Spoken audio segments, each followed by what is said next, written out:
प्रेमी भक्तों, आप सभी को नमस्कार है। मैं सुषमा जिंदल आपके समक्ष अपने चैनल श्री राम कथा पर गोस्वामी तुलसीदास कृत रामचरितमानस का हिंदी अनुवाद लेकर उपस्थित हुई हूँ। रामचरितमानस में 7 सोपान हैं। कल हमने प्रथम सोपान बाल कांड की कथा दोहा संख्या 3 ख तक श्रवण की। आइए आज हम सब इससे आगे की कथा श्रवण करते हैं। मैं आशा करती हूँ कि आप सभी को मेरा ये प्रयास अच्छा लगेगा।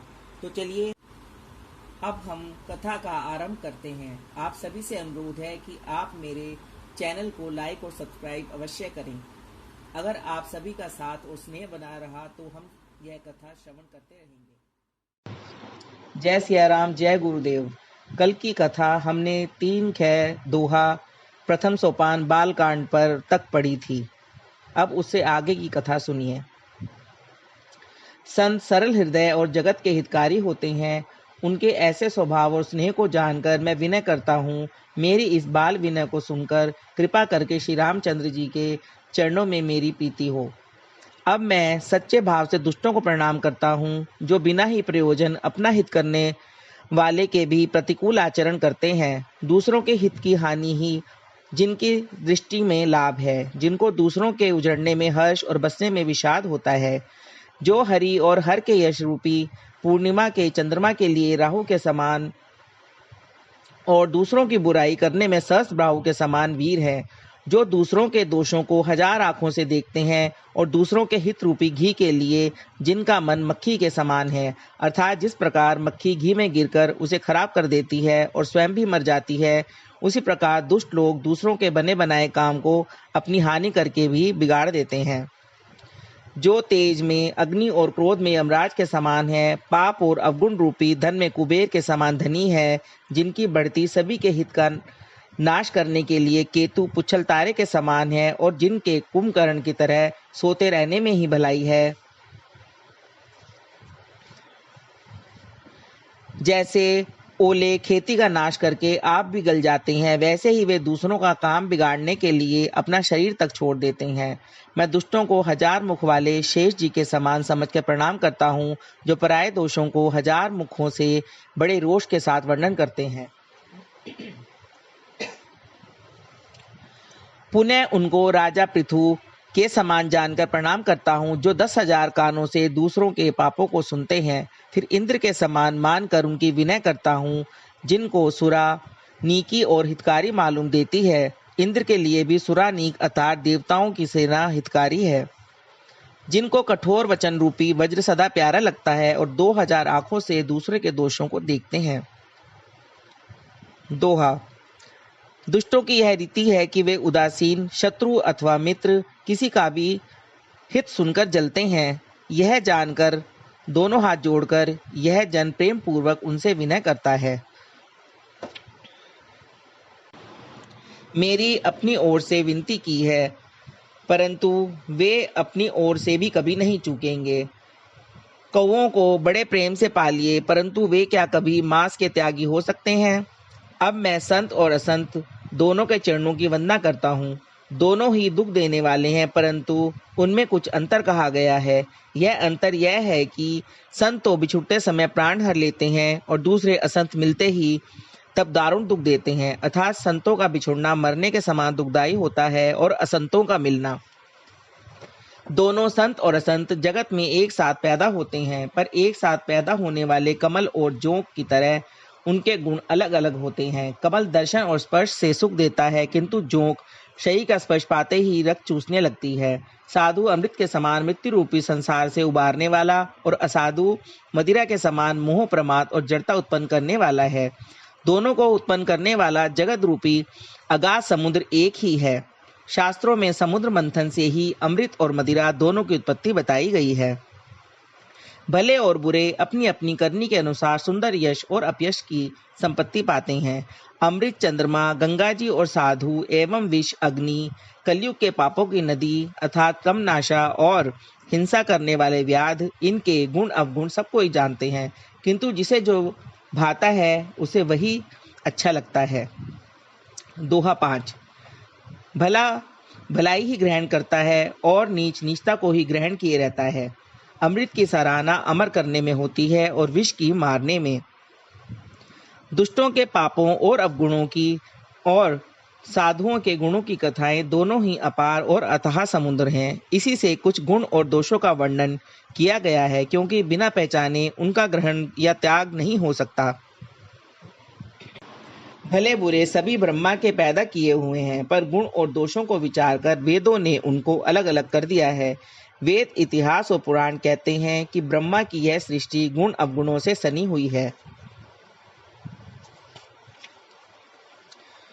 दुख सुख, पाप पुण्य, दिन रात, साधु असाधु, सुजाति कुजाति, दानव देवता, ऊंच नीच, अमृत विष, सुजीवन मृत्यु, माया ब्रह्म, जीव ईश्वर, संपत्ति दरिद्रता, रंक राजा, काशी मगध, गंगा कर्मनाशा, मारवाड़ मालवा, ब्राह्मण कसाई, स्वर्ग नरक, अनुराग वैराग्य, ये सभी पदार्थ ब्रह्मा की सृष्टि में हैं।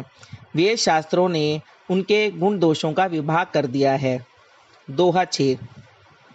विधाता ने इस जड़ चेतन विश्व को गुण दोष में रचा है, किंतु संत रूपी हंस दोष रूपी जल को छोड़कर गुण रूपी दूध को ही ग्रहण करते हैं। विधाता जब इस प्रकार का हंस का सा विवेक देते हैं, तब दोषों को छोड़कर मन गुणों में अनुरक्त होता है। काल, स्वभाव और कर्म की प्रबलता से भले लोग साधु भी माया के वश में होकर कभी कभी भलाई से चूक जाते हैं। भगवान के भक्त जैसे उस चूक को सुधार लेते हैं और दुख दोषों को मिटाकर निर्मल यश देते हैं, वैसे ही दुष्ट भी कभी कभी उत्तम संग पाकर भलाई करते हैं, परंतु उनका कभी भंग ना होने वाला मलिन स्वभाव नहीं मिटता।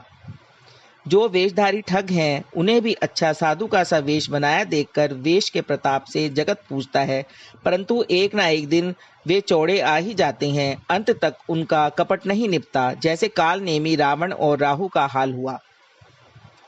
बुरा वेश बना लेने पर भी साधु का सम्मान ही होता है, जैसे जगत में जामवान और हनुमान जी का हुआ।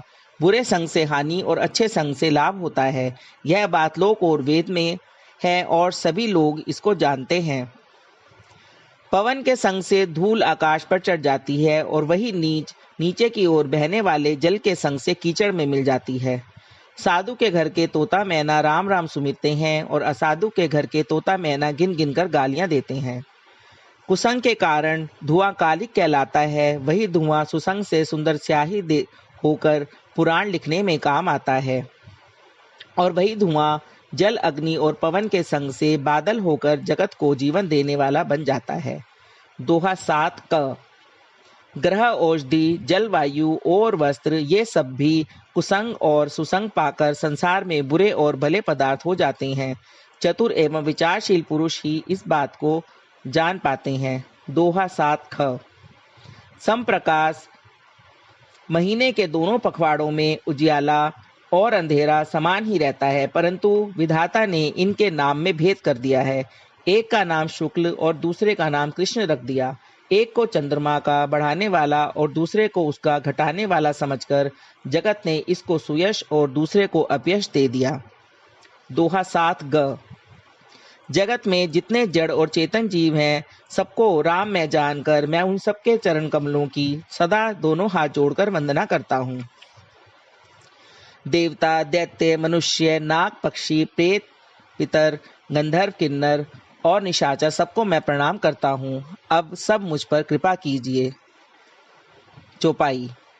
84 लाख योनियों में 4 प्रकार के स्वेदज, अंडज, उद्भिज, जरायुज जीव जल, पृथ्वी और आकाश में रहते हैं। उन सबसे भरे हुए इस सारे जगत को श्री सीताराम में जानकर मैं दोनों हाथ जोड़कर प्रणाम करता हूँ।